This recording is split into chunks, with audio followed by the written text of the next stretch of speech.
여러분, 상상해 보세요. 세상에서 가장 사랑하는 어머니의 장례식 날, 슬픔에 잠겨 3번이나 실신했던 남편이 시동생에게 이렇게 속삭이는 걸 듣게 된다면요. 계획대로 내일 교통사고를 준비해. 서연이가 상속받을 100억은 전부 우리 차지가 되는 거야. 제 어머니의 장례식, 바로 그날 이 모든 끔찍한 진실이 시작되었습니다. 어머니의 장례식 날, 하늘에 구멍이라도 뚫린 듯 비가 쏟아졌습니다. 저는 빈소 가장 앞줄에 서 있었죠. 무거운 검은 상복이 축축하게 몸에 달라붙었고 빗소리에 섞인 목사님의 기도 소리는 귓가에서 웅웅거리며 흩어졌습니다. 수정관 속 어머니는 수많은 꽃에 둘러싸여 그저 깊이 잠든 것처럼 평온해 보였습니다. 불과 사흘 전까지만 해도 회사 분기 실적이 최고치를 경신했다며 저와 열정적으로 통화하던 분이 이렇게 갑자기 세상을 떠나리라고 누가 상상이나 했을까요? 박서연 씨, 삼가 고인의 명복을 빕니다. 처음 보는 검은 옷의 조문객이 제게 허리 숙여 인사하며 명함을 건넸습니다. 저는 기계적으로 고개를 끄덕이며 감사 인사를 전했죠. 명함을 스쳐보니 모 그룹의 회장, 어머니의 사회적 관계는 제 상상을 훨씬 뛰어넘는 수준이었습니다. 이 장례식은 마치 제게 거물들의 사교 모임 같았으니까요. 제 곁에 선 남편, 김민주는 어깨를 주체하지 못하고 계속 떨고 있었습니다. 오늘 벌써 3번째로 슬픔에 겨워 실신한 뒤였죠. 앞선 2번은 결국 휴게실로 부축해 옮겨야 했습니다. 빨갛게 충혈된 눈, 슬픔을 억누르려는 듯 꽉 쥔 2주먹, 온몸으로 비통함을 표현하고 있었죠. 서연아, 나 정말 더는 못 보겠어. 목이 맨 목소리로 말하던 민주는 갑자기 다리에 힘이 풀린 듯 휘청거렸습니다. 옆에 있던 시동생 김민혁이 재빨리 그를 부축했습니다. 형, 이러다 형 몸이 먼저 상하겠어. 형수님, 형은 제가 휴게실로 좀 모시고 갈게요. 저는 고개를 끄덕였습니다. 2 사람이 멀어지는 뒷모습을 보며 남편이 우리 엄마에게 가진 감정이 이토록 깊었나 새삼 놀라웠죠. 겨우 8년을 봤을 뿐인데 26년간 엄마와 단둘이 의지하며 살아온 저조차 지금은 눈물 한 방울 나오지 않을 정도로 무감각했으니까요. 장례식은 저녁이 되어서야 끝났습니다. 조문객들이 하나둘 떠나고 저는 빈소 입구에 서서 얼굴을 때리는 빗물이 눈물인지 비인지 분간하지 못한 채 서 있었습니다.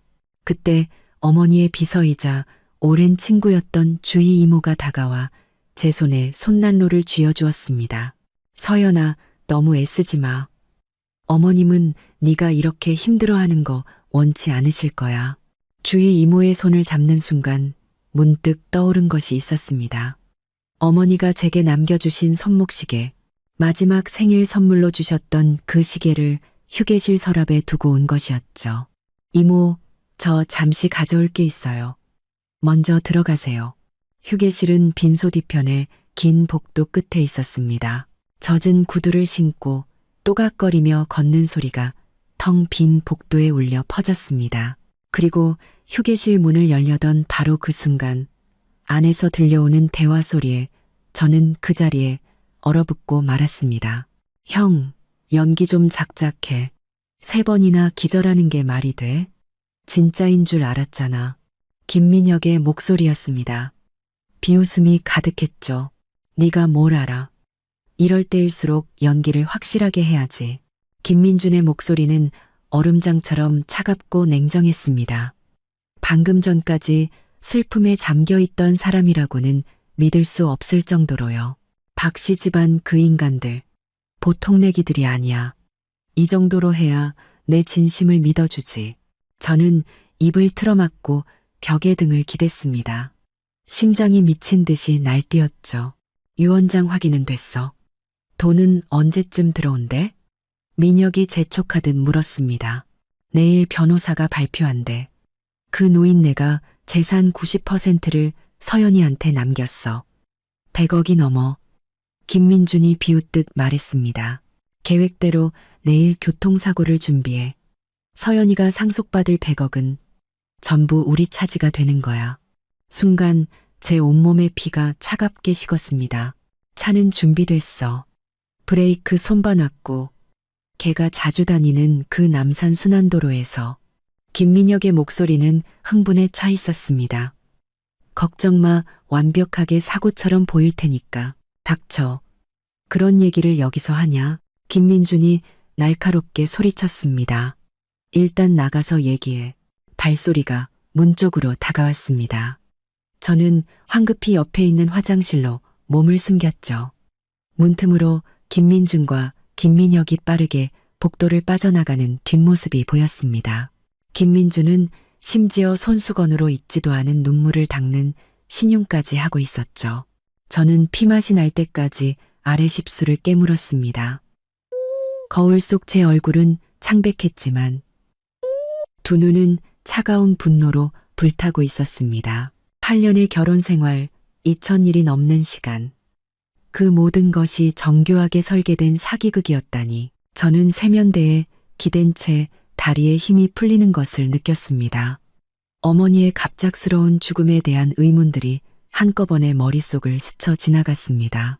돌아가시기 바로 전날, 엄마는 건강한 목소리로 제게 전화를 걸어 김민준에 대해 알아낸 중요한 사실이 있다며 직접 만나서 이야기하자고 하셨습니다. 병원에서 밝힌 사인은 급성 심정지였지만 엄마는 평생 심장병 한 번 앓은 적이 없었죠. 그리고 그 며칠간 유난히 초조해하며 누군가와 계속 통화하던 김민준의 모습까지. 저는 수도꼭지를 틀어 얼음장 같은 물로 얼굴을 씻어냈습니다. 침착해야 해. 절대 당황하면 안 돼. 지금 내가 이상한 낌새를 보이면 내일로 예정된 그 교통사고는 오늘 밤이 될 수도 있었습니다. 저는 심호흡을 하고 거울을 보며 미소 짓는 연습을 했습니다. 표정이 자연스러워질 때까지. 그리고 화장실을 나와 아무렇지 않은 척 휴게실에서 어머니의 시계를 챙겼습니다. 심지어 복도를 걸어 나오며 콧노래까지 흥얼거렸죠. 집으로 돌아오는 차 안에서 김민주는 제 손을 꼭 잡았습니다. 그의 목소리는 역겨울 정도로 다정했죠. 서연아, 이제 우리 둘만 남았네. 걱정 마. 내가 평생 내 곁에 있을게. 저는 그의 어깨에 기대 흐느끼는 척 했습니다. 민준 씨, 당신이라도 있어서 정말 다행이야. 차창 밖의 비는 점점 거세졌지만 제 마음은 빗물보다 더 차갑게 얼어붙어 있었습니다. 김민준, 넌 내가 이미 내 덫에 걸린 사냥감이라 생각하겠지. 천만에, 게임은 이제부터 시작이야. 100억의 유산, 그렇게 갖고 싶어?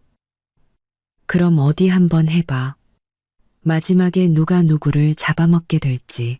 차창 밖으로 빗방울이 번지며 도시의 불빛을 흐릿하게 만들었습니다. 마치 물감 젖은 유화 같았죠. 김민준의 손이 제 손등을 덮었습니다. 그의 따뜻하고 마른 손은 제 차가운 손과 극명한 대조를 이루었습니다. 불과 1시간 전, 이 손의 주인은 제 죽음을 냉정하게 계획하고 있었죠. 서연아, 저기 죽집에 들를까? 하루 종일 아무것도 못 먹었잖아. 김민준의 목소리는 꿀처럼 달콤했습니다. 그의 엄지손가락이 마치 놀란 아기 동물을 달래듯 제 손목을 부드럽게 어루만졌습니다. 저는 손을 빼고 싶은 충동을 억지로 참으며 말했습니다. 아니, 괜찮아. 입맛이 없어. 제 목소리는 어머니를 잃은 딸의 슬픔에 잠긴 톤. 바로 그것이었습니다. 그럼 집에 가서 따뜻한 우유라도 한 잔 마시자. 응? 네가 이러면 내 마음이 너무 아파. 그는 미간을 살짝 찌푸리며 걱정스럽게 저를 바라보았습니다. 얼마나 완벽한 남편인가요? 제 귀로 직접 듣지 않았다면 8년간 한 침대를 쓴 이 남자가 저를 죽이려 한다는 사실을 죽을 때까지 몰랐을 겁니다. 저는 그의 어깨에 머리를 기댄 채 눈을 감고 눈 속의 증오를 감췄습니다. 당신 말 들을게. 차는 강남의 고급 아파트 지하 주차장으로 들어섰습니다. 김민주는 제 쪽으로 와서 문을 열어주고 한 손으로는 우산을, 다른 한 손으로는 저를 부축했습니다. 그 세심함이 역겨웠죠. 엘리베이터가 올라가는 30초 동안 저는 차가운 벽에 등을 붙인 채 그와 친밀해 보이면서도 경계심을 늦추지 않는 거리를 유지했습니다. 집 문이 닫히자마자 김민주는 분주하게 움직이기 시작했습니다. 재킷을 벗어 옷걸이에 걸고 셔츠 소매를 걷어 올리며 부엌으로 향했죠. 당신은 먼저 따뜻한 물로 샤워해. 내가 우유 데우고 샌드위치 간단하게 만들어 놓을게. 고마워. 저는 억지 미소를 지으며 침실로 향했습니다. 욕실 문이 닫힐 때까지 그의 시선이 제 등 뒤에 꽂혀 있는 것이 느껴졌죠. 문을 잠그는 순간 다리에 힘이 풀려 그 자리에 주저앉을 뻔했습니다. 샤워기에서 뜨거운 물이 쏟아지는 동안 저는 변기 뚜껑에 앉아 비명을 지르고 싶은 충동을 억누르려 두 손으로 입을 틀어막았습니다. 거울은 금세 수증기로 뿌옇게 변했습니다. 마치 제 머릿속처럼 혼란스러웠죠. 침착해. 박서연. 침착해. 저는 세면대 위에 놓인 어머니의 손목 시계를 보며 스스로에게 되뇌었습니다. 시계의 초침은 멈추지 않고 움직이며 제게 시간이 없음을 알려주고 있었습니다. 내일, 그들은 내일 저를 죽일 계획입니다. 뜨거운 물이 몸을 씻어내렸지만 뼛속까지 스민 한기는 가시지 않았습니다. 저는 머릿속을 정리하기 시작했습니다. 첫째, 집 안이 안전한지 확인해야 한다. 둘째, 더 많은 증거를 찾아야 한다. 셋째, 대응 계획을 세워야 한다. 그리고 가장 중요한 것, 절대 그들이 눈치채게 해서는 안 된다.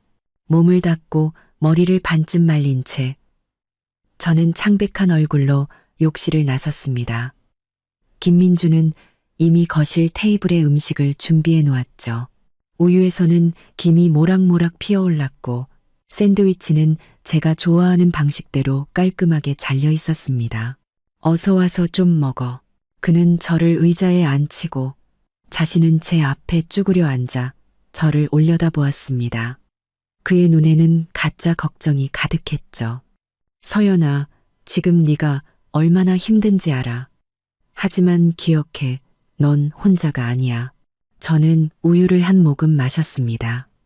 따뜻한 액체가 목을 넘어갔지만 속이 메스꺼웠습니다. 민준 씨, 내일 변호사님이 유언장 공개하신대. 같이 가줄 수 있어? 그의 눈빛이 아주 잠깐, 거의 알아챌 수 없을 정도로 흔들렸습니다. 물론이지. 내가 어떻게 당신 혼자 그런 일을 겪게 하겠어. 그는 자리에서 일어나 제 옆에 앉아 어깨를 감쌌습니다. 그런데 내가 내일 오후에 중요한 회의가 있어서 오전에 가면 안 될까? 중요한 회의. 저를 죽이기 위한 중요한 회의겠죠. 좋아.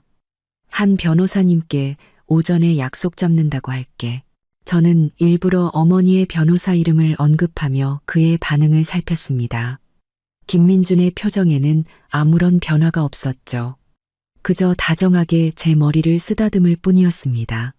참, 어머님이 돌아가시기 전에 유언장에 대해 뭐 말씀하신 거 없어? 드디어 떠보기 시작하는군요. 저는 눈을 내리깔고 생각하는 척했습니다. 그냥 대부분 나한테 남기신다고만 하셨어. 정확히 얼마인지는 말씀 안 하셨고, 저는 그를 올려다보며 말했습니다. 돈이 많고 적고는 중요하지 않아. 난 그냥 엄마가 돌아왔으면 좋겠어. 목소리가 떨렸습니다. 이번만큼은 연기가 아니었죠. 김민주는 저를 꽉 껴안았습니다. 알아, 다 알아. 그의 턱이 제 정수리에 닿았습니다.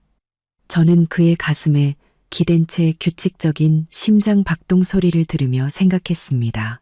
이 남자의 연기력은 아카데미 나무주연 상감이라고. 밤이 깊어지자 김민주는 금방 잠이 들었습니다. 저는 그의 등을 진 채 벽을 보며 눈을 뜨고 있었습니다. 적절한 때를 기다리면서요. 새벽 2시 그가 깊이 잠든 것을 확인한 후 저는 조용히 침대에서 빠져나왔습니다. 맨발로 카펫을 밟으며 소리 없이 서재로 향했죠. 창밖의 달빛이 서재 안가구들을 차가운 푸른빛으로 물들이고 있었습니다. 저는 노트북을 켜고 화면에서 새어나오는 빛을 담요로 가렸습니다. 먼저 집안의 와이파이 공유기부터 확인했죠. 역시나 우리가 사용하는 기기들 외에 낯선 기기 2개가 네트워크에 연결되어 있었습니다. 심장이 쿵 내려앉았습니다. 저는 휴대폰 손전등을 켜고 서재 안을 샅샅이 뒤지기 시작했습니다. 책장 3번째 칸, 금융 관련 서적 뒤에서 제 책상을 향하고 있는 초소형 카메라를 발견했습니다. 그리고 벽 콘센트 옆에는 벽과 거의 구분이 가지 않는 작은 장치, 무선 도청기가 있었죠. 어쩐지 그가 항상 제 생각을 정확히 꿰뚫어 보는 것 같았습니다. 지난주 제가 서재에서 그냥 무심코 차를 바꾸고 싶다는 메모를 남겼는데 다음날 그는 깜짝 선물이라며 새 차를 보러 가자고 제안했었죠. 그때는 부부 사이의 텔레파시라고 생각했지만 지금 생각하니 소름이 끼쳤습니다. 저는 분노를 억누르며 계속 수색했습니다. 거실 화분 속, 침실 스탠드 및 심지어 욕실 환풍기 뒤에서도 불과 30분 만에 저는 7개의 감시 장비를 찾아냈습니다.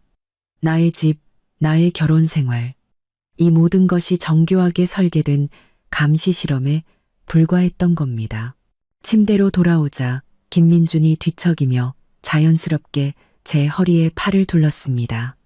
저는 그의 숨소리가 다시 깊어질 때까지 뻣뻣하게 누워 있었습니다. 내일 그들이 나를 죽이려 한다. 시간을 벌어야만 해.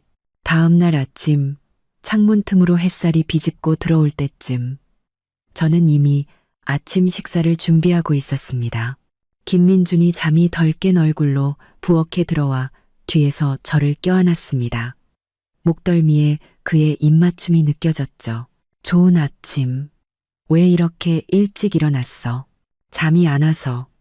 저는 그에게 커피를 건네며 말했습니다. 당신이 좋아하는 베이컨에 그 머핀 만들었어. 그는 조금 놀란 듯 했지만 이내 감동한 표정을 지었습니다. 고마워, 자기야. 정말 자상하네.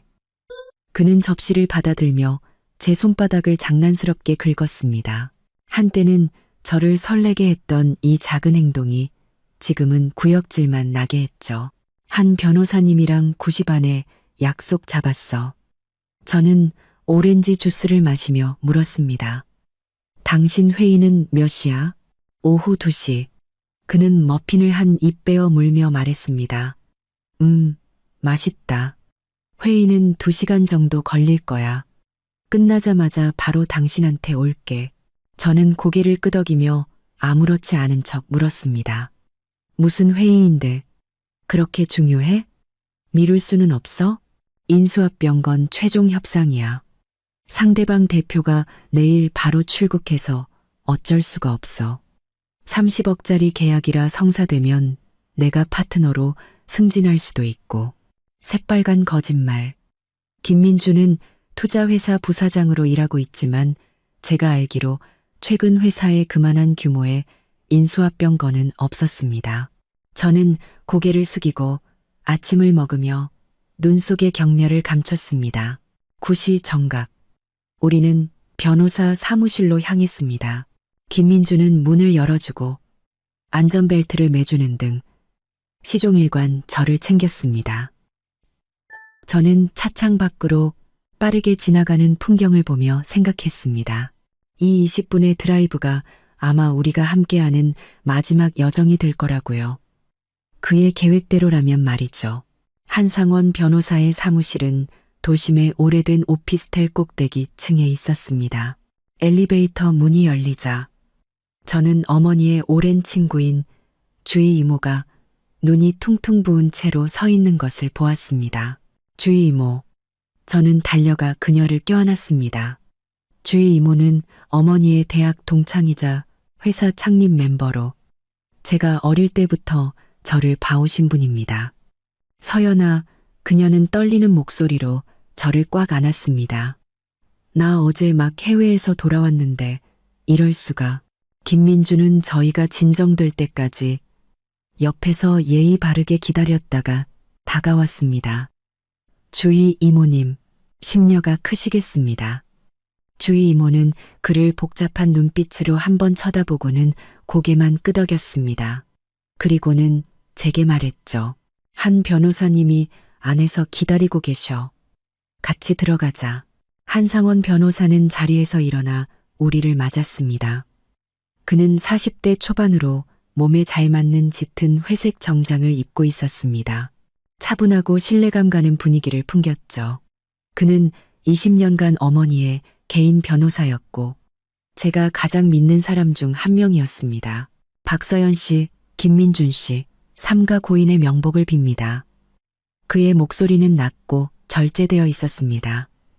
그는 제 얼굴을 유심히 보며 무언가를 감지한 듯 했습니다. 주희 씨께는 이미 유언장 내용을 설명드렸습니다.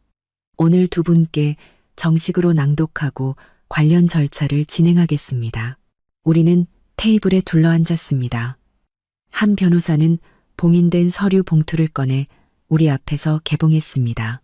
저는 김민준의 시선이 그 서류 봉투에 고정된 것을, 그리고 그의 목을대가 한번 꿀꺽 넘어가는 것을 놓치지 않았습니다. 고 윤지수 여사님의 최종 유언에 따라 여사님 명의의 모든 부동산, 주식, 예금 및 회사 지분을 포함한 총 자산 약 103억 원 중 90%는 외동딸인 박서연 씨에게 상속됩니다. 나머지 10%는 암연구재단에 기부됩니다. 한 변호사의 목소리는 평탄하고 전문적이었습니다. 또한 여사님께서는 강남구 청담동에 위치한 빌라는 박서연 씨 개인의 소유이며 부부 공동 재산에 포함되지 않음을 명시하셨습니다. 김민준의 표정이 순간 굳어졌습니다. 아주 잠깐이었지만 그 스쳐 지나간 분노를 저는 똑똑히 보았습니다. 저는 애써 모른 척하며 눈가를 닦는 신용을 했죠. 서연 씨, 이 서류들에 서명하셔야 합니다. 급하게 할 필요 없으니 천천히 살펴보세요. 한 변호사가 제게 서류 뭉치를 건넸습니다. 저는 서류를 받아들고 억지로 집중하며 조항들을 읽어내려갔습니다. 김민주는 옆에서 참을성 있는 척의자 팔걸이를 손가락으로 가볍게 두드리고 있었지만 그의 초조함은 숨길 수 없었죠. 한 변호사님, 제가 갑자기 고개를 들었습니다. 엄마가 마지막으로 제게 남기신 말씀은 없었나요? 한 변호사의 깊고 의미심장한 눈빛이 저와 마주쳤습니다. 윤 여사님께서 마지막으로 유언장을 수정하시면서 제게 꼭 전해달라는 말씀이 있었습니다. 그는 잠시 말을 멈췄습니다. 내 직감을 믿어라. 내가 마지막 순간에 그랬던 것처럼 심장이 쿵 하고 내려앉았습니다. 그게 무슨 뜻이죠? 김민준이 미간을 찌푸리며 물었습니다. 장모님께서 특별히 다른 준비를 하신 게 있습니까? 한 변호사는 예의 바르게 웃으며 말했습니다. 어머니가 딸에게 남기는 당부의 말씀일 뿐입니다. 그는 저를 보며 말했습니다. 서연 씨, 안색이 좋지 않군요. 잠시 쉬시겠습니까? 네, 죄송하지만 화장실 좀 다녀오겠습니다. 화장실에서 저는 세면대에 손을 짚고 거울 속에 창백한 여자를 마주했습니다. 직감을 믿어라. 엄마는 마지막 순간에 무엇을 하셨을까? 김민준의 정체를 알아채셨던 걸까요? 사무실로 돌아오자 김민준이 한 변호사와 이야기를 나누고 있었습니다. 저를 보자마자 그는 자리에서 일어났죠. 서연아, 한 변호사님이 서류는 다음에 처리해도 된대. 당신 너무 피곤해 보여. 아니요, 오늘 다 끝낼래요. 저는 억지 미소를 지었습니다. 엄마도 제가 강한 모습을 보이길 바라실 거예요. 서명을 하는 동안 한 변호사는 무언가를 가늠하듯 계속 저를 힐끗 쳐다보았습니다. 절차가 끝나자 그는 제게 명함 한 장을 건넸습니다. 제 개인 번호입니다. 무슨 일이든 언제든 연락 주십시오. 김민준이 명함을 받으려는 듯 손을 내밀었습니다. 감사합니다. 제가 서연히 잘 챙기겠습니다. 하지만 한 변호사는 몸을 살짝 들어 제 손에 직접 명함을 쥐어주었습니다. 박서연 씨가 유산 상속인이므로 법적으로 직접 소통해야 합니다. 그의 말투는 부드러웠지만 단호했습니다. 사무실을 나설 때 주희 이모가 제 손을 붙잡았습니다. 서연아, 어머님이 내게 맡겨두신 물건이 있어. 꼭 네 손에 직접 전해주라고 신신당부하셨는데 언제 우리 집으로 한번 올래? 김민준이 즉시 끼어들었습니다. 이모님, 서연이가 요즘 감정 기복이 심해서요. 저희 집으로 가져다 주시면 안 될까요? 주희 이모는 그를 한번 쳐다보고는 차갑게 말했습니다. 아주 개인적인 물건들이라. 서연이는 뭔지 알지? 응? 저는 고개를 끄덕였습니다. 네, 이모. 제가 내일 오후에 가지러 갈게요. 그래, 기다릴게. 그녀는 의미심장한 눈빛으로 제 손을 한번 꾹 쥐었습니다. 집으로 돌아오는 길, 김민주는 유난히 말이 없었습니다. 신호 대기 중에 그가 갑자기 입을 열었죠. 그 한 변호사라는 사람, 당신한테 무슨 흑심 있는 거 아니야? 심장이 덜컥 내려앉았습니다. 그게 무슨 소리야? 당신 보는 눈빛이 이상하잖아. 굳이 개인 번호까지 주고. 김민준의 목소리에는 억눌린 분노가 서려 있었습니다. 그리고 장모님은 왜 빌라를 굳이 따로 빼놓으셨을까? 혹시 딴 남자랑 만나라고 따로 공간 마련해 주신 거 아니야? 저는 충격받은 얼굴로 그를 쳐다보았습니다. 이 터무니없는 의심은 그의 뒤틀린 내면을 그대로 보여주었죠. 김민준, 엄마 돌아가신 지 얼마나 됐다고. 한 변호사님은 나 어릴 때부터 봐오신 분이야. 어떻게 그런 더러운 생각을 할 수 있어? 그는 즉시 태도를 바꿨습니다. 미안해, 서연아. 내가 당신을 너무 걱정해서 그래. 당신이 이렇게 약해져 있을 때 누군가 접근할까봐 나도 모르게. 저는 그의 손을 뿌리치고 창밖을 보며 더 이상 대꾸하지 않았습니다. 이 연극, 더는 못해줄 것 같았습니다. 집에 도착하자마자 김민주는 회사에 급한 일이 생겼다며 서둘러 나갔습니다. 그가 떠난 것을 확인한 후 저는 즉시 행동을 개시했습니다. 먼저 통신사 고객센터에 전화해 유산 상속에 필요하다는 이유로 어머니의 마지막 일주일간의 통화 기록을 요청했습니다. 상담원을 기다리는 동안 저는 어머니의 노트북을 켰습니다. 다행히 김민주는 비밀번호를 몰랐죠. 어머니의 생일, 내 생일 모두 아니었습니다. 마지막으로 돌아가신 아버지의 기일을 입력하자 잠금이 풀렸습니다. 저는 최근 문서와 이메일을 빠르게 훑어보았습니다. 조사라는 이름의 암호화된 폴더를 발견했지만 비밀번호를 몰라 열 수 없었죠. 바로 그때 고객센터에서 전화가 왔습니다. 어머니의 마지막 7일간의 통화 기록이었죠. 기록에 따르면 어머니는 돌아가시기 사흘 전부터 낯선 번호와 여러 차례 통화했습니다. 마지막 통화는 돌아가시기 전날 밤이었고 27분간 이어졌습니다. 그리고 바로 그날 오후 어머니는 김민준과 2번 통화했는데 두 번째 통화는 1분으로 짧았지만 병원에서 말한 발병 시간 불과 30분 전이었습니다. 더 의심스러운 것은 그 낯선 번호가 어머니가 돌아가신 후로는 단 한 번도 사용되지 않았다는 점입니다. 저는 통화 기록을 사진으로 찍어두고 그 번호를 검색했습니다. 세연기획이라는 이름의 사설탐정 사무소 번호였습니다. 심장이 미친 듯이 뛰었습니다. 그 번호로 전화를 걸자 없는 번호라는 안내가 나왔습니다. 인터넷으로 세연 기획을 검색하니 일주일 전 아무런 공지 없이 갑자기 폐업한 상태였습니다. 제가 더 깊이 파고들려던 순간 현관문 열리는 소리가 들렸습니다. 저는 재빨리 노트북을 끄고 옆에 있던 앨범을 집어들고 넘기는 척 했습니다. 김민준이 들어왔을 때 그는 소파에 앉아 눈이 빨개진 채로 가족 사진을 보고 있는 저를 발견했습니다. 너무 슬퍼하지 마. 그는 다가와 저를 껴안았습니다. 그러다 테이블 위에 통화 기록서를 발견했죠. 이게 뭐야? 엄마 통화 기록이야. 저는 목이 맨 목소리로 말했습니다. 마지막에 누구랑 통화했는지, 무슨 말씀을 하셨는지 너무 궁금해서. 김민주는 기록지를 집어들고 훑어보았습니다. 그의 표정이 아주 미세하게 굳어지는 것을 놓치지 않았죠. 서연아, 그만 자신을 괴롭혀. 그는 다정하게 기록지를 빼앗아 들었습니다. 장모님은 갑자기 가셨지만 그래도 고통은 없으셨잖아. 고통이 없었다고? 당신이 어떻게 알아? 그렇게 묻고 싶었지만 저는 그저 고개를 끄덕이며 지난 8년간 수없이 그랬던 것처럼 그의 어깨에 기댔습니다. 그날 밤 김민준이 잠든 것을 확인한 후 저는 몰래 한 변호사의 명함을 꺼내 새로 산 선불폰으로 문자를 보냈습니다. 박서연입니다. 내일 따로 뵐 수 있을까요?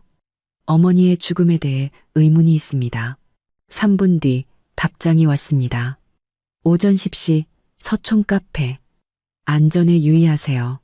저는 문자를 삭제하고 화장대 비밀 서랍에 휴대폰을 숨겼습니다. 내일 김민준의 중요한 회의라는 이름 아래 저를 향한 죽음의 덫이 펼쳐질 겁니다. 저는 그가 움직이기 전에 먼저 움직여야만 했습니다. 옆에서 잠든 남편의 얼굴을 가만히 쓰다듬었습니다. 한때는 깊이 사랑했던 이 남자는 이제 가장 위험한 적이 되었습니다. 그리고 저는 이제 그보다 더 뛰어난 배우, 더 치밀한 전략가가 되어야만 했습니다. 이것은 생사를 건 게임이었고 저는 반드시 이겨야 했습니다. 창문 틈으로 새벽빛이 스며들 때쯤 저는 이미 2시간째 깨어 있었습니다. 옆에서 자는 김민주는 제 허리에 팔을 두른 채 규칙적으로 숨을 내쉬고 있었죠.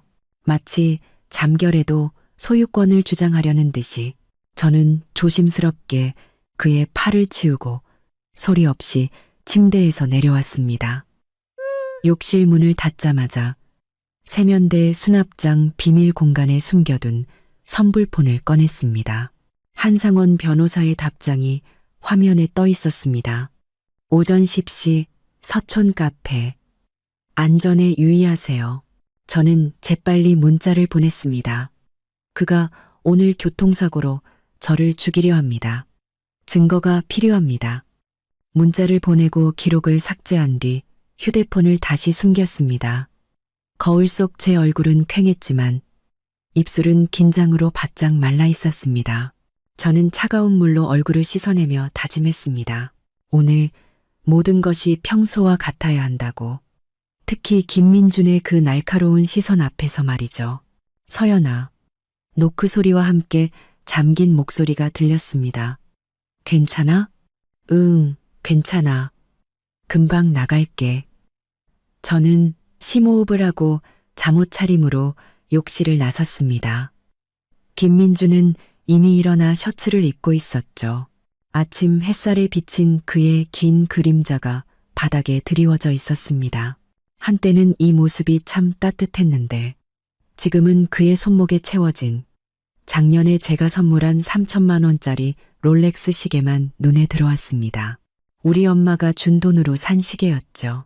오늘 날씨 좋다. 그는 소매 단추를 채우며 제게 미소 지었습니다. 갑자기 생각났는데 우리 교회로 드라이브 갈까? 그냥 우리 둘만. 드디어 심장이 빠르게 뛰기 시작했습니다. 이것이 바로 그가 계획한 교통사고였습니다. 남산 순환도로, 브레이크 고장, 완벽한 사고사. 와, 좋다. 저는 억지로 기쁜 표정을 지었습니다. 어디로? 남산 어때? 새로 생긴 순환도로 경치가 그렇게 예쁘다던데. 그는 다가와 제 얼굴을 감쌌습니다. 당신 요즘 너무 힘들었잖아. 기분 전환이 필요해. 남산 순환도로는 좁고 구불구불하며 한쪽은 낭떠러지였습니다. 사고를 위장하기에 완벽한 장소였죠. 저는 까치발을 들어 그의 턱에 입을 맞췄습니다. 좋은 생각이야. 언제 출발할까? 오후 3시쯤? 내가 회사에 잠깐 들렀다 올게. 아, 참. 당신 주위 이모님이랑 약속 있지 않았어? 응, 오후 1시. 저는 옷장으로 향하며 옷을 고르는 척 했습니다. 그가 제 표정을 보지 못하게 하려고요. 주위 이모와의 약속을 어떻게 알았을까요? 분명 그가 없을 때 정한 약속인데 제 휴대폰을 도청하고 있는 게 틀림없었습니다. 저는 아무 원피스나 꺼내 들고 그를 향해 돌아섰습니다. 이거 어때? 예쁘다. 그는 미소 지었지만 그의 시선은 침대 머리맡에서 충전 중인 제 휴대폰을 향해 있었습니다. 우산 챙겨. 오후에 비 올지도 모른대. 저는 고개를 끄덕였습니다. 이 비가 어쩌면 제 목숨을 구해줄지도 모른다고 생각하면서요. 김민준이 집을 나간 후 저는 즉시 휴대폰을 확인했습니다. 역시나 충전 단자 근처에 아주 작은 돌기가 있었습니다. 심어놓은 도청기였죠. 저는 차갑게 웃으며 휴대폰을 제자리에 두고 선불폰을 꺼내 한상원 변호사에게 문자를 보냈습니다. 계획 변경. 오늘 오후에 실행하려 함. 9시 반까지 가겠습니다. 기다리겠습니다. 답장은 금방 왔습니다. 저는 원피스로 갈아입고 일부러 침실에서 혼잣말을 했습니다. 주희 이모 만나기 전에 은행 들렀다가 과일이라도 좀 사가야겠다. 그리고는 도청되는 휴대폰을 들고 주희 이모에게 문자를 보냈죠. 이모, 1시에 딱 맞춰 갈게요. 좋아하시는 망고스틴 사 갈게요. 9시 20분, 저는 차를 몰고 나섰습니다. 미행이 없는 것을 확인한 후 서촌의 한 카페로 향했죠. 오래된 골목에 숨겨진 그곳은 커피와 계피향이 가득한 아늑한 공간이었습니다. 한상원 변호사는 가장 구석자리에 앉아 있었습니다. 오늘은 넥타이를 매지 않은 캐주얼한 정장 차림이라 사무실에서보다 몇 살은 젊어 보였죠. 박서연 씨. 그는 제가 앉자마자 목소리를 낮춰 물었습니다. 오늘 움직인다고요? 네. 저는 차가운 손으로 커피잔을 감싸 쥐었습니다. 오늘 오후 남산 순환도로로 드라이브를 가자고 했어요. 저는 어젯밤 엿들은 대화와 발견한 도청 장치에 대해 간략하게 설명했습니다. 한 변호사의 미간은 점점 더 깊어졌습니다. 증거가 필요합니다. 오늘을 피하더라도 그는 다른 방법을 시도할 겁니다. 그는 노트북을 열었습니다. 김민준의 배경을 조사해 봤는데 이상한 점이 몇 가지 있습니다. 화면에는 김민준의 학력과 경력이 떠 있었습니다. 여기 보세요. 그는 런던 정경대를 졸업했다고 했지만 학교 측의 확인 결과 그런 학생은 없었습니다. 그럴 리가요. 결혼 전에 졸업 증명서도 봤는데 위조했을 가능성이 높습니다. 그리고 지금 다니는 회사에서는 그가 말한 30억짜리 인수합병 건 자체가 존재하지 않습니다. 차가운 커피가 위장에서 얼음처럼 굳는 것 같았습니다.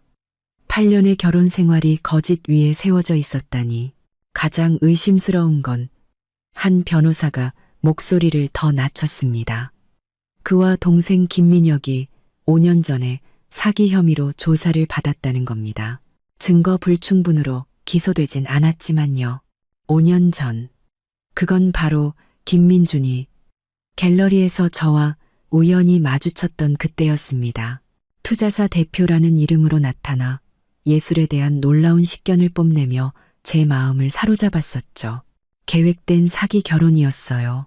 제 목소리가 떨렸습니다. 제 돈을 빼앗는 걸로도 모자라 이제는 제 목숨까지 노리는 거예요. 한상원 변호사가 제 손등을 따뜻하고 단단하게 감쌌습니다. 지금 무너질 때가 아닙니다. 계획이 필요해요. 당신의 안전을 확보하면서 증거도 수집해야 합니다. 그는 작은 검은색 장치를 꺼냈습니다. 이건 휴대용 녹음기입니다. 5단 쪽에 자석으로 붙일 수 있어요. 오늘 그가 무슨 말을 하든 전부 녹음하세요. 그는 더 작은 장치를 건넸습니다. 이건 GPS 추적기입니다. 가방에 넣어두세요. 위급할 때 전원 버튼을 2번 누르면 제가 즉시 경찰에 신고하겠습니다. 저는 떨리는 손으로 장치들을 받았습니다. 만약 정말로 차에 손을 썼다면, 그래서 당신이 운전 경로를 통제해야 합니다.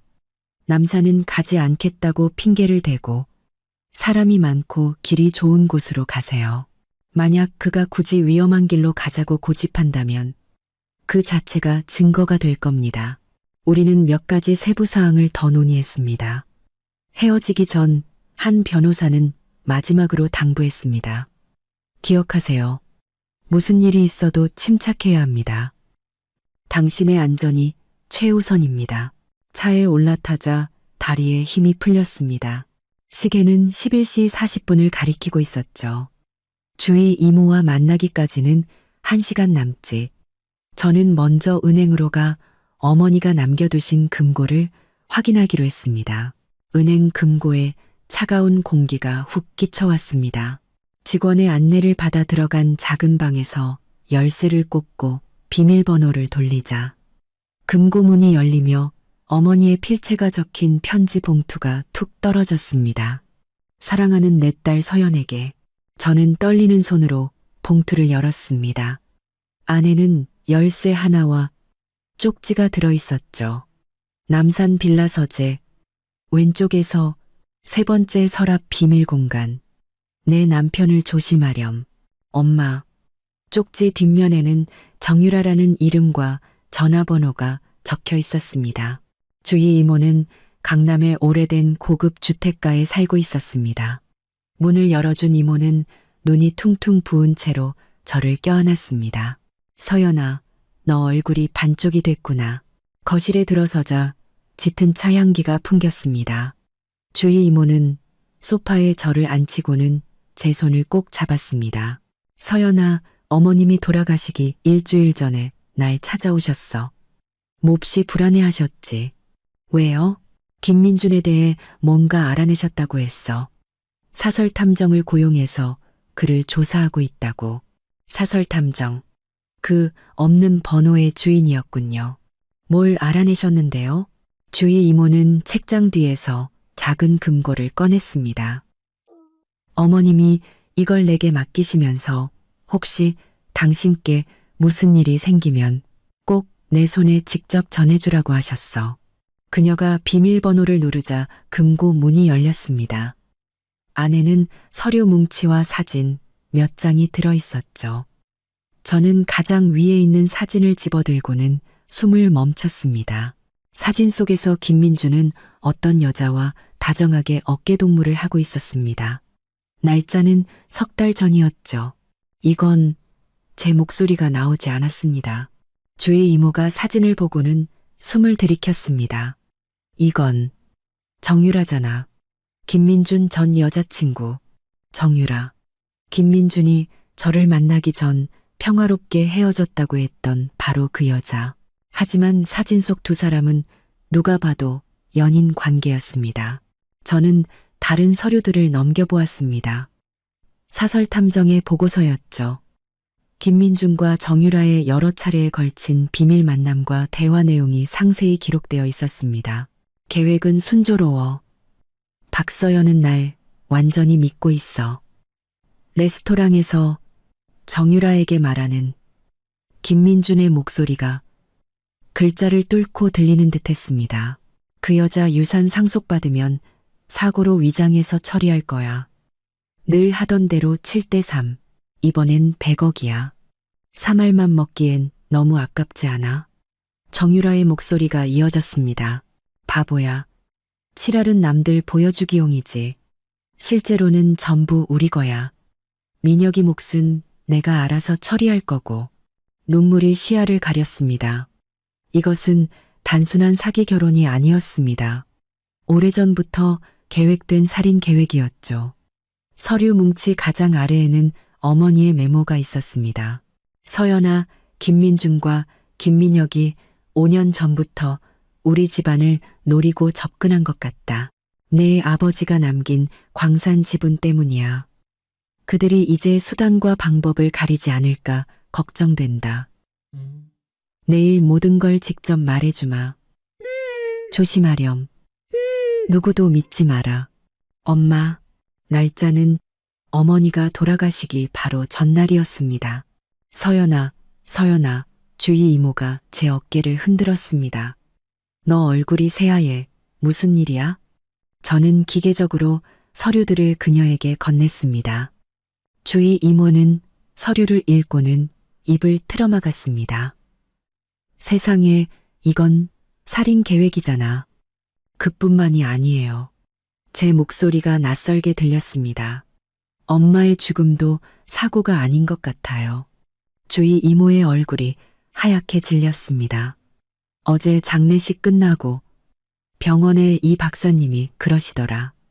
어머님 돌아가실 때 증상이 자연적인 심정지 같지 않았다고. 저는 자리에서 벌떡 일어났다가 다시 주저앉았습니다. 세상이 빙빙 돌고 귓가에서 윙윙거리는 소리가 났습니다. 김민주는 저를 죽이려 할 뿐만 아니라 이미 제 어머니를 죽였을지도 모릅니다. 당장 그 사람에게서 벗어나야 해. 주희 이모가 제 손을 꽉 잡았습니다. 오늘 당장 남산 빌라로 가. 거긴 안전할 거야. 저는 고개를 저으며 억지로 마음을 다잡았습니다. 안 돼요. 그랬다간 그들이 눈치챌 거예요. 그는 아직 제가 진실을 안다는 걸 몰라요. 이게 제 유일한 무기예요. 저는 서류들을 다시 금고에 넣었습니다. 이모, 이거 계속 좀 맡아주세요. 필요할 때 다시 올게요. 그럼 오늘은 그가 뭐라고 했는데? 남산으로 드라이브 가재요. 저는 차갑게 웃었습니다.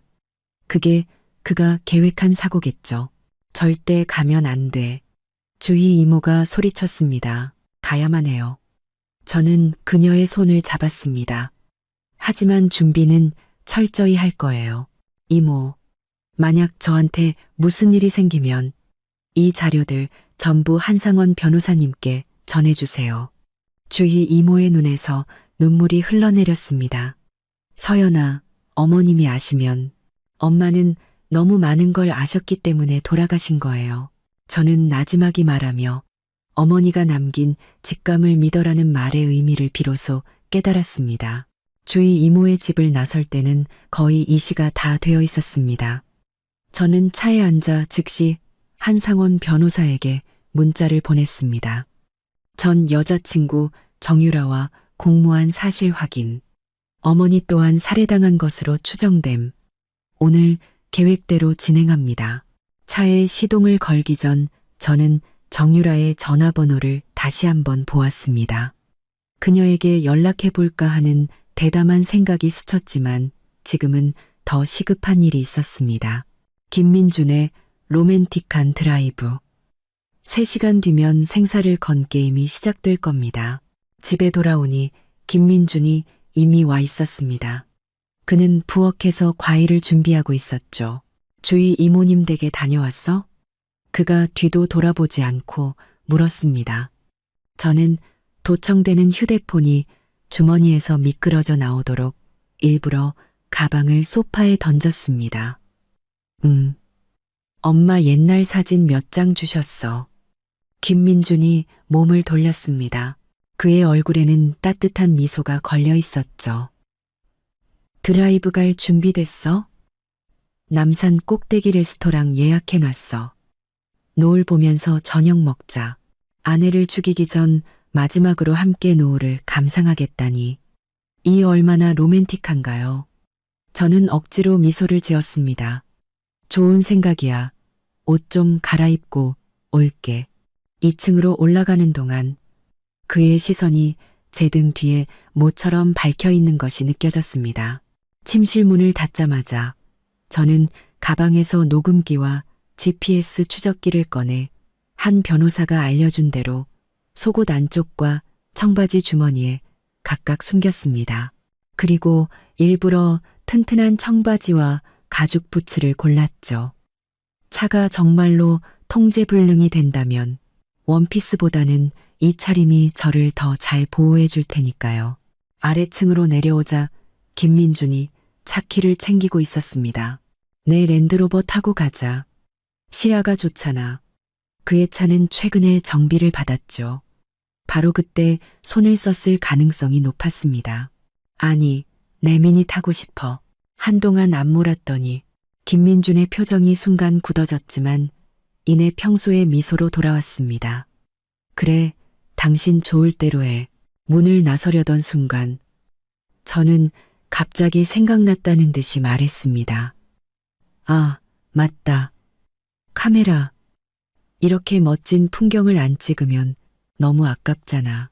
저는 다시 2층으로 달려가 서랍 깊숙한 곳에 있던 작은 액션캠을 찾아 옷깃에 달았습니다. 만약을 위한 추가 보험이었죠. 아래층으로 내려오자 김민준이 문 앞에 서서 저를 기다리고 있었습니다. 유리문을 통해 들어온 햇살이 그를 비추며 완벽한 남편의 실루엣을 만들어냈습니다. 누가 상상이나 할까요? 저 가면 아래에 어떤 악마가 숨어 있는지. 준비됐어? 그가 미소 지으며 손을 내밀었습니다. 저도 마주 웃으며 그의 손을 잡았습니다. 가자. 주차장으로 향하던 중 저는 갑자기 현기증을 느끼며 벽을 짚었습니다. 왜 그래? 어디 안 좋아? 김민준이 즉시 제 허리를 감쌌습니다. 조금 어지러워서 너무 피곤했나 봐. 정말로 몸이 좋지 않았습니다. 피로 때문이 아니라 공포 때문이었죠.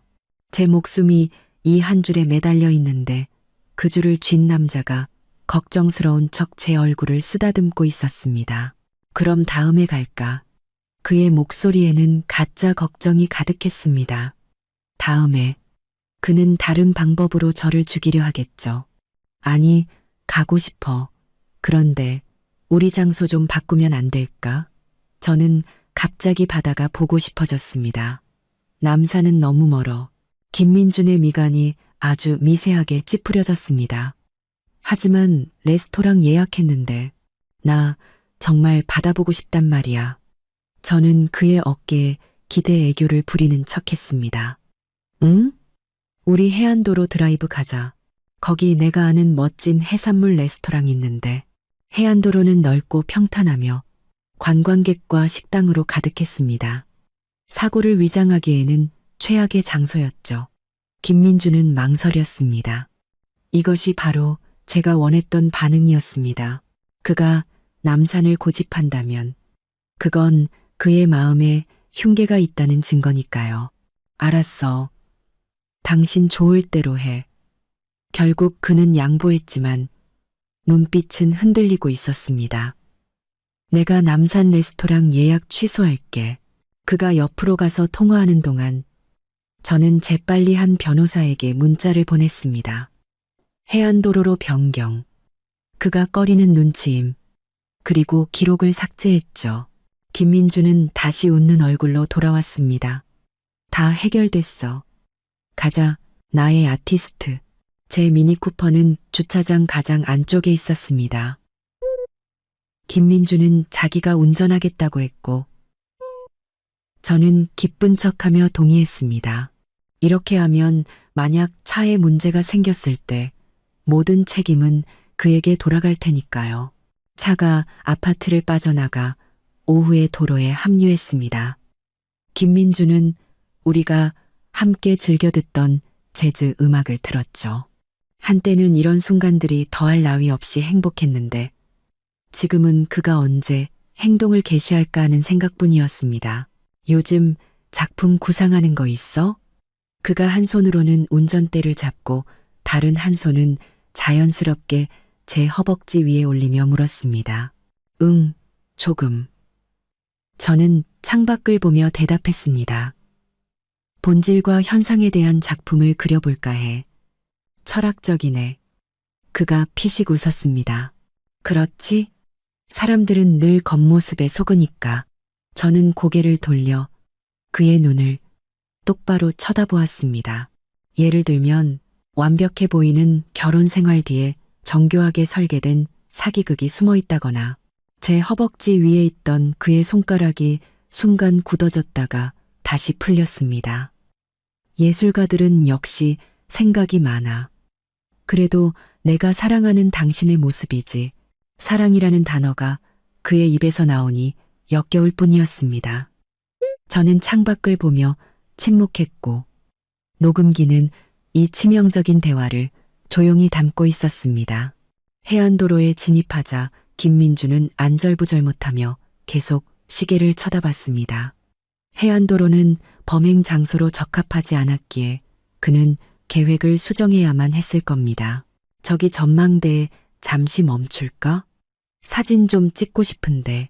전망대는 사람들로 붐볐습니다. 그가 거기서 무언가를 저지를 수는 없었죠.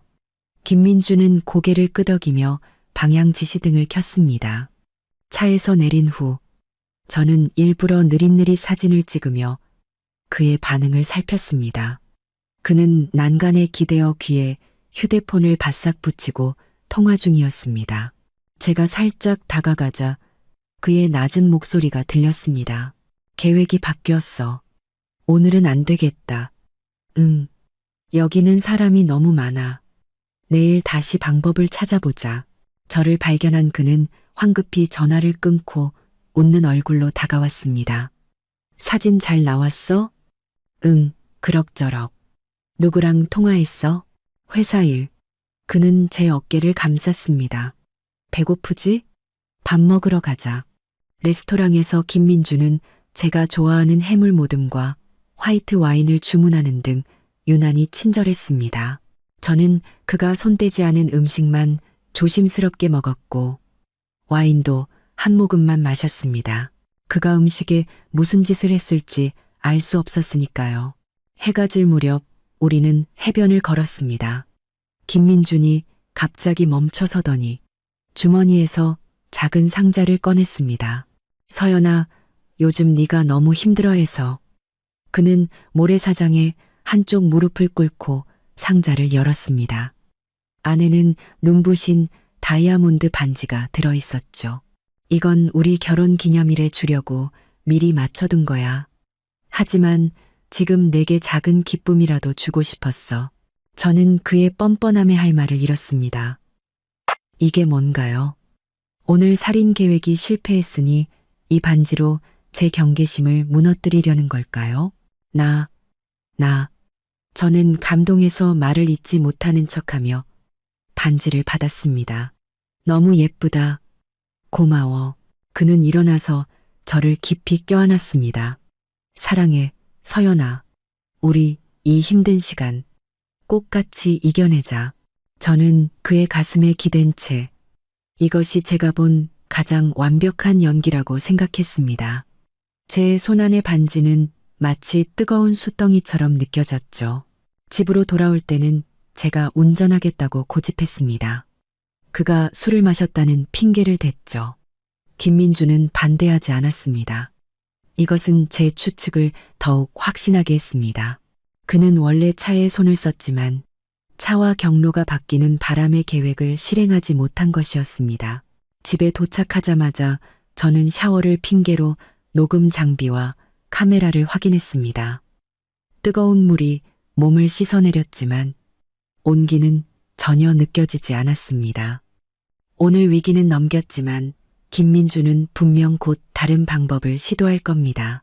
바로 그때 욕실 문이 벌컥 열렸습니다. 김민준이 문 앞에 서 있었죠. 수건 가지러 왔어. 그는 웃으며 선반에 수건을 집어들었습니다. 심장이 멎는 것 같았습니다. 제 가방이 바로 세면대 위에 있었고 그 안에는 선불폰과 주희 이모에게서 받은 자료들이 들어 있었으니까요. 만약 그가 가방을 본다면. 하지만 김민주는 수건만 들고 나갔습니다. 나가면서 너무 오래 씻지 마. 어지러울라 라는 다정한 말까지 덧붙였죠. 문이 닫히자 저는 욕조에 주저앉아 온몸을 떨었습니다. 이 쫓고 쫓기는 게임은 이제 막 시작되었을 뿐인데 저는 이미 기진맥진했습니다. 잠옷으로 갈아입고 나오니 김민주는 서재에서 일하고 있었습니다. 저는 몰래 선불폰을 꺼내 정유라에게 문자를 보냈습니다. 박서연입니다. 김민준의 아내, 얘기 좀 합시다. 그리고 한상원 변호사에게는 오늘 수집한 녹음과 영상 파일을 보냈습니다. 1차 시도 실패. 하지만 포기하지 않을 겁니다.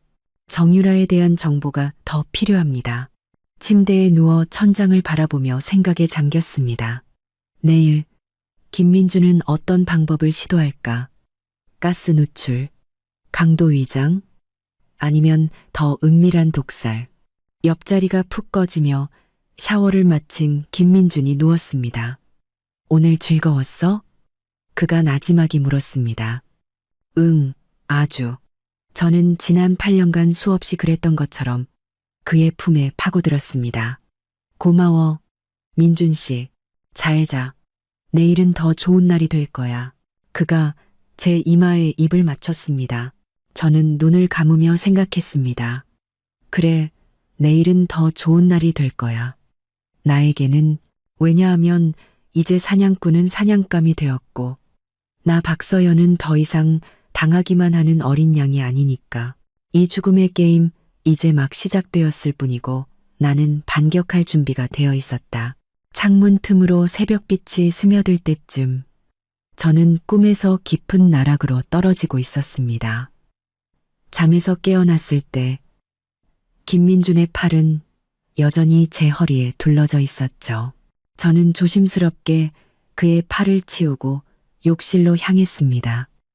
문을 닫자마자 선불폰을 확인했죠. 2개의 읽지 않은 문자가 와 있었습니다. 하나는 낯선 번호로부터 온 것이었습니다. 정유라입니다. 오늘 오후 3시 청담동 카페에서 보죠. 다른 하나는 한상원 변호사로부터 온 것이었죠. 정유라 배경조사 완료. 5년 전 김민준과 동업, 사기 혐의 연루 후 갑자기 잠적. 만날 때 조심하세요. 저는 문자를 삭제하고 휴대폰을 다시 숨겼습니다. 김민준이 욕실 문을 두드렸습니다. 서연아, 괜찮아? 응, 금방 나갈게. 김민준은 이미 옷을 다 입고 제게 뜨거운 커피를 건넸습니다. 어젯밤 잘 잤어.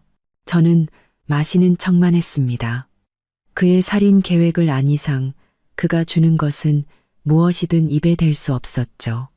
그럭저럭 오늘 당신 집에 있어 줄까? 회사 일 미룰 수 있어. 심장이 덜컥 내려앉았습니다. 저를 감시하려는 걸까요? 아니면 오늘 또 다른 살인 계획이 있는 걸까요? 아니야, 괜찮아. 당신 중요한 고객 만난다며. 저는 그의 품에 안기며 말했습니다. 나 오늘 오후에 주희 이모 만나서 엄마 유품 좀 받아오려고. 김민준의 몸이 아주 미세하게 굳어지는 것이 느껴졌습니다. 내가 같이 갈까? 아니, 여자들끼리 할 얘기가 좀 있어서. 저는 웃으며 그를 밀어냈습니다. 그는 더 이상 고집하지 않았지만 그의 눈빛은 흔들리고 있었죠. 아침 식사 후 김민주는 서재로 들어갔습니다. 저는 식탁 위에 놓인 그의 휴대폰을 보았죠. 위험한 생각이 머리를 스쳤습니다. 서재 문틈으로 그의 낮은 목소리가 들려왔습니다. 오늘 박서연 단단히 감시해. 응, 주희 이모 집. 저는 주방으로 돌아가 주희 이모에게 문자를 보냈습니다. 오늘 감시당할 것 같아요. 장소 변경 가능할까요? 우리 집 뒷문으로 와. 3시에 안전한 곳으로 데려다 줄게. 3시. 정유라와의 약속 시간과 겹쳤습니다. 저는 정유라에게 문자를 보냈습니다. 5시로 변경 가능할까요? 그리고 한 변호사에게는 오늘 정유라를 만날 수도 있습니다. 꼭 물어봐야 할 질문이 있을까요? 라고 보냈습니다. 5년 전 홍원 프로젝트에 대해, 그리고 왜 갑자기 잠적했는지 물어보세요. 김민준을 조심하고 모든 대화를 녹음하세요. 김민준이 서재에서 나왔을 때 저는 거실에서 어머니의 앨범을 보고 있었습니다. 나 회사 좀 다녀올게. 점심 전에 돌아올 거야. 그가 제 이마에 입을 맞췄습니다. 그가 떠나자마자 저는 즉시 집안의 감시장치를 확인했습니다. 역시나 거실 액자 뒤에 새로운 카메라가 설치되어 있었죠. 저는 껌을 씹어 렌즈에 붙였습니다. 그리고 2층으로 올라가 미리 준비해둔 가방을 챙겼습니다. 그때 초인종이 울렸죠. 김민혁이었습니다. 형수님, 형수님, 혼자 계셔서 심심할까봐 저보고 와보래요. 감시는 감시라고 말하지. 저는 그를 집 안으로 들였습니다. 민준 씨 방금 회사 갔는데. 알아요. 방금 통화했어요. 형수님 어디 가세요? 제가 모셔다 드릴게요. 그가 지나치게 친절하게 굴었습니다. 아니야, 근처 마트에 잠깐. 저는 그와 거리를 두었습니다. 하지만 제가 가방을 들고 나서자 그도 따라 일어섰습니다. 마침 저도 그쪽에 볼 일 있는데 같이 가요. 어쩔 수 없이 저는 그와 함께 나섰습니다. 교차로에 다다랐을 때 저는 갑자기 배를 움켜쥐었습니다.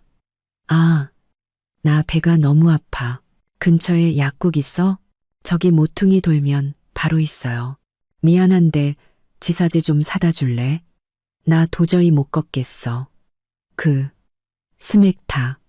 저는 고통스러운 척 허리를 숙였습니다. 그는 마지못해 약국으로 향했고 그의 모습이 사라지자마자 저는 길가에 택시를 잡아탔습니다. 청담동 카페요. 빨리요. 카페 구석에 앉아 기다리자 약속 시간인 3시 정각에 검은 트렌치 코트를 입은 여자가 들어왔습니다. 정유라였죠. 그녀는 제 앞에 앉아 선글라스를 벗었습니다. 피곤한 기색이 역력한 얼굴이었습니다. 박서연 씨, 당신이 지금 얼마나 위험한 상황인지 알아요? 그녀는 단도직입적으로 물었습니다. 김민준이 절 죽이려 한다는 거 알아요. 저도 솔직하게 말했습니다. 그녀의 눈동자가 흔들렸습니다. 그것보다 더 최악이에요. 그는 이미 사람을 죽였어요.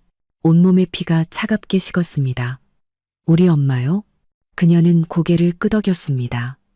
여긴 안전하지 않아요. 짧게 말할게요. 5년 전 저와 김민주는 투자회사를 차렸어요. 당신과 당신 어머니가 우리의 타겟이었죠. 모든 것이 계획된 것이었습니다. 하지만 그는 제가 생각했던 것보다 훨씬 더 끔찍한 인간이었어요. 3년 전 우리 사기 행각을 눈치챈 투자자가 있었는데 그 사람 교통사고로 죽었어요. 사고가 아니었어요. 김민준 사촌이 경찰이라 사건을 덮었죠. 저는 휴대폰 녹음 버튼을 몰래 눌렀습니다. 왜 이제 와서 이런 말을 하는 거죠? 당신 어머니 기사를 봤어요.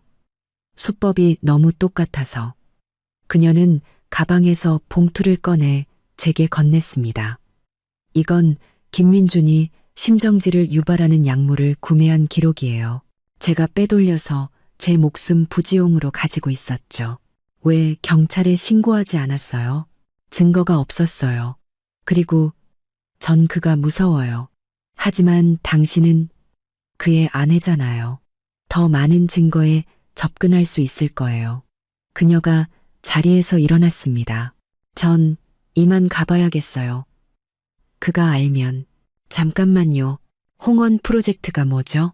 정유라의 얼굴이 새하얗게 질렸습니다. 그건 절대 파헤치지 마세요. 당신 목숨을 위해서라도. 그녀는 황급히 카페를 빠져나갔습니다. 카페를 나서자마자 주위 이모에게서 전화가 왔습니다. 서연아, 큰일 났어. 집에 도둑이 들어서 금고를 훔쳐갔어. 저는 길가에 서서 온몸이 차갑게 굳는 것을 느꼈습니다. 김민준의 지시였습니다. 저는 주위 이모에게 경찰에 신고하되 금고 얘기는 빼달라고 부탁했습니다. 그리고 한 변호사에게 문자를 보냈죠. 금고, 도난, 정유라에게서 약물 구매 기록 확보. 모든 증거 가지고 즉시 사무실로 오세요. 집에 가지 마세요. 한 변호사 사무실에서 저는 모든 사실을 털어놓았습니다. 그는 제가 건넨 봉투를 확인하고는 미간을 찌푸렸습니다. 이건 희귀한 심장 독극물입니다. 부검으로도 거의 발견되지 않죠. 그는 제게 USB를 건넸습니다. 김민준 형제의 모든 배경 자료입니다. 그리고 당신 어머니께서 돌아가시기 전에 병원에서 어떤 약물 기록을 열람하셨다는 사실도 알아냈습니다. 그걸 알아내셨기 때문에 돌아가신 거군요. 그럴 가능성이 높습니다. 그리고 홍원 프로젝트는 5년 전 김민준이 당신 아버지의 광산 지분을 노리고 벌인 사기 사건이었습니다. 당신 어머니께서 막으셨죠. 그래서 그가 작전을 바꾼 겁니다. 사기에서 결혼과 살인으로 저는 온몸을 떨었습니다. 한 변호사가 제 손을 잡았습니다. 우리가 그를 멈추게 할 겁니다. 하지만 지금은 침착하게 완벽한 아내 연기를 계속해야 합니다. 집으로 돌아오는 길 정유라에게서 문자가 왔습니다. 그가 우리 만난 거 알았어요. 조심해요. 그는 당신 상상보다 더 위험해요. 집 앞에 도착했을 때 저는 가방 안감에서 작은 추적 장치를 발견했습니다.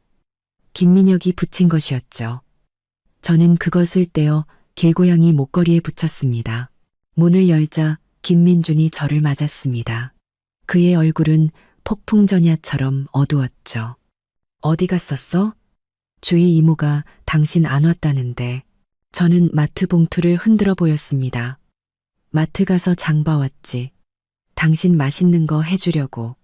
그의 표정이 조금 누그러졌습니다.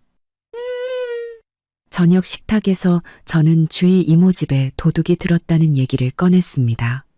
김민준의 포크가 멈칫했죠.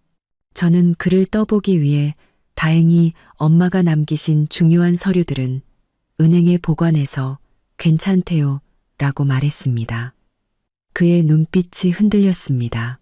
그날 밤 김민준이 잠든 후 저는 서재에서 한 변호사가 준 USB를 확인했습니다.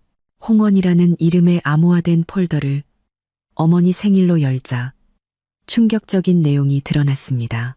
5년 전 김민준은 제 아버지의 광산 지분을 노렸지만 어머니께 막히자 제게 접근하기로 계획을 바꿨습니다. 그가 동생에게 보낸 메일에는 이렇게 적혀 있었죠. 그 늙은 여우는 너무 똑똑해. 전공법은 안 먹혀. 딸한테 접근해서 내부에서 무너뜨려야겠어. 예술한다는 애들은 순진해서 속이기 쉽지. 메일 날짜는 제가 갤러리에서 그와 우연히 마주치기 바로 일주일 전이었습니다. 8년의 결혼 생활, 2000일이 넘는 시간, 그 모든 것이 정교하게 계획된 범죄였습니다. 그는 단 한순간도 저를 사랑한 적이 없었습니다. 창문 틈으로 새벽빛이 스며들 때쯤 저는 이미 오랫동안 깨어 있었습니다. 김민준이 잠든 틈을 타 욕실에서 선불폰을 확인했죠. 정유라에게서 온 문자였습니다. 오늘 오후 4시 시립도서관. 홍원 프로젝트에 대해 할 말이 있어요. 미행 조심. 저는 병원에 전화를 걸어 어머니의 주치의였던 이 교수님의 진료 시간을 확인했습니다. 아침 식사 때 김민준에게 이 교수님을 만나러 가겠다고 하자 그는 불안한 기색을 감추지 못하며 김민혁을 붙여주었습니다. 저는 지하철역에서 배가 아프다는 핑계로 김민혁을 따돌리고 병원으로 향했습니다. 이 교수님은 처음에는 입을 열지 않았지만 제가 끈질기게 추궁하자 마침내 진실을 털어놓았습니다. 어머니는 돌아가시기 전날 누군가 약을 바꿔치기 한 것 같다며 독성 검사를 요청했고 실제로 혈액에서 밀양의 심장 독극물이 검출되었다는 것이었습니다. 하지만 김민준의 사촌이 보건당국 고위직이라 윗선에서 사건을 덮으라는 압력이 내려왔다고 했습니다. 어머니의 사망 시간 또한 김민준의 알리바이를 위해 조작된 것이었습니다. 병원에서 나오자마자 김민혁에게서 전화가 빗발쳤습니다. 저는 전화를 끄고 시내 쇼핑몰로 향했습니다. 하지만 그는 제 휴대폰을 추적해 저를 찾아냈죠. 저는 화장실에 숨어 한 변호사에게 문자를 보냈습니다. 김민혁에게 미행당함. 그는 김민혁은 사채업자와 연관된 폭력 전과가 있음. 조심이라고 답장했습니다. 저는 인파 속으로 숨어들며 그를 따돌리려 했지만 결국 주차장 엘리베이터에서 그에게 붙잡히고 말았습니다. 집에 돌아오자 김민주는 분노에 찬 얼굴로 저를 기다리고 있었죠. 저는 병원에서 너무 슬퍼져 혼자 있고 싶었다고 둘러댔습니다. 다음 날 저는 일부러 남산 빌라에 가자고 제안했습니다. 어머니의 유품을 정리하고 싶다는 핑계였죠. 그곳에 어머니가 남긴 결정적인 증거가 있을 거라 확신했기 때문입니다. 빌라에 도착한 저는 김민준의 감시를 피해 서재의 비밀 금고를 열었습니다. 안에는 USB와 서류 봉투가 들어있었죠. USB에는 김민준이 정유라와 살인 계획을 모의하는 충격적인 녹음 파일, 그리고 어머니가 남긴 영상 메시지가 담겨 있었습니다. 어머니는 김민준이 거에게 도박빚을 졌으며 제 유산을 노리고 있다는 사실을 모두 알고 계셨습니다. 심지어 그가 제 이름으로 거에게 사망보험까지 들어놓았다는 사실까지도요. 바로 그때 그가 갑자기 문을 열고 들어왔습니다. 저는 황급히 증거를 숨겼지만 그의 눈빛은 이미 모든 것을 알고 있는 듯 했습니다. 그날 밤 그는 와인에 약을 탔습니다. 저는 마시는 척하며 잔을 바꿔치기 했고 그가 약에 취해 잠들자 그의 휴대폰과 노트북에서 모든 증거를 빼내 한 변호사에게 전송했습니다. 다음 날 아침 경찰이 들이닥쳤습니다. 김민주는 제가 꾸민 함정이라며 발악했지만 모든 증거는 그를 가리키고 있었습니다. 법정에서 저는 그의 모든 거짓말과 위선을 낱낱이 밝혔습니다. 그는 결국 무기징역을 선고받았죠. 3개월 후 저는 어머니의 묘소 앞에 서 있었습니다. 엄마, 이제 다 끝났어요. 저는 어머니의 재산으로 여성 피해자들을 돕는 재단을 설립했습니다. 그때 한상원 변호사가 다가왔습니다. 그는 묵묵히 제 곁에서 모든 것을 도와주었죠. 서현 씨, 앞으로의 계획은요? 저는 햇살을 바라보며 미소 지었습니다. 이제부터 다시 시작해야죠.